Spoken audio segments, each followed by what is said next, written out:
Good morning to all of you. आज हम लोग डिस्कस करेंगे limitations of Bohr's model. Limitation of Bohr's atomic model का लो, एटॉमिक मॉडल या बोहर्स मॉडल भी डायरेक्ट कहीं कहीं लिख देगा तो इससे कोई कंफ्यूजन नहीं होना है। Limitations of Bohr's atomic model. तो फर्स्ट ऑफ ऑल हम लोग डिस्कस कर लेते हैं थोड़ा सा हाइजेनबर्ग अनसर्टेनिटी प्रिंसिपल के बारे में। HEISENBERG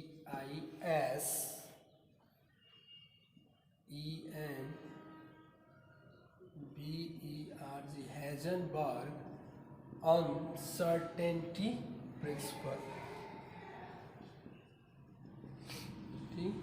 प्रिंसिपल ठीक, हाइजेनबर्ग अनसर्टेनिटी प्रिंसिपल के बारे में। तो इनका स्टेटमेंट हाइजेनबर्ग अनसर्टेनिटी प्रिंसिपल का है, when position and momentum are measured simultaneously. अगर हम लोग पोजीशन, सपोज करो ये लाइन है, यहाँ पे पोजीशन जो है x0 है, पोजीशन जो है x0 है, ठीक। वेलोसिटी जो है इस ऑब्जेक्ट की v0 है। तो अगर ऑब्जेक्ट का जो पोजीशन है, ठीक, चेंज इन पोजीशन, ऑब्जेक्ट का चेंज इन पोजीशन एंड जो मोमेंटम होगा वो greater than equal to h/4π होगा। ये स्टेटमेंट दिया था किसने? हाइजेनबर्ग ने। मीन्स इनका कहना था कि साइमल्टेनियसली हम एक बॉडी के पोजीशन एंड मोमेंटम जो है उसका मेजर नहीं कर सकते। हाइजेनबर्ग अनसर्टेनिटी प्रिंसिपल का कहना है कि हम लोग साइमल्टेनियसली एक बॉडी के पोजीशन और मोमेंटम को मेजर नहीं कर सकते हैं, ठीक। किस टाइप के? Microscopic quantity, not for microscopic. किस टाइप के बॉडी के लिए? माइक्रोस्कोपिक, जैसे इलेक्ट्रॉन प्रोटॉन इन सब के लिए बात हो रही है, ठीक। माइक्रोस्कोपिक के लिए नहीं बात हो रही है। तो हाइजेनबर्ग ने कहा था कि हम लोग साइमल्टेनियसली पोजीशन और मोमेंटम को एक बॉडी को एक मेजर नहीं कर सकते हैं, ठीक। लेकिन बोहर के एटॉमिक मॉडल में बोहर ने कहा था कि डिफिनिट पोजीशन एंड मोमेंटम एक सर्टेन टाइम पे मेजर कर सकते हैं। बोहर ने क्या कहा था कि डिफिनिट पोजीशन एंड मोमेंटम एक सर्टेन टाइम पे मेजर कर सकते हैं। तो जब हाइजेनबर्ग अनसर्टेनिटी प्रिंसिपल आई तो बोहर्स का ये कंसेप्ट जो है कि डिफिनिट पोजीशन पे हम लोग मोमेंटम को एक सर्टेन टाइम पे मेजर कर सकते हैं, ये स्टेटमेंट रॉन्ग हो गया। तो इसके लिए यहाँ पे इनका ड्रॉबैक कंसीडर किया गया। तो अब क्या है, सेकेंड जो है कि ये क्वांटम मैकेनिक्स है, हायर क्लास में बीएससी में और डिटेल से दिया हुआ है। यहाँ पे बस हम लोग इसको डिस्कस कर लेते हैं।